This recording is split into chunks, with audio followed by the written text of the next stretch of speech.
कवचं वक्ष्ये प्रह्लादेनोदितं पुरा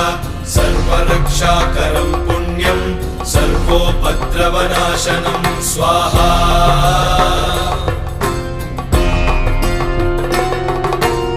सर्वसम्पत्करं चैव स्वर्गमोक्षप्रदायकं ध्यात्वा नृसिंहं देवेशं हेमसिंहासनस्थितं स्वाहा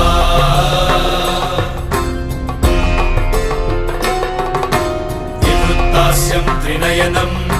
शरदिन्दुसमप्रभं लक्ष्म्यालिङ्गितवामाङ्गं विभूतिभिरुपाश्रितं स्वाहा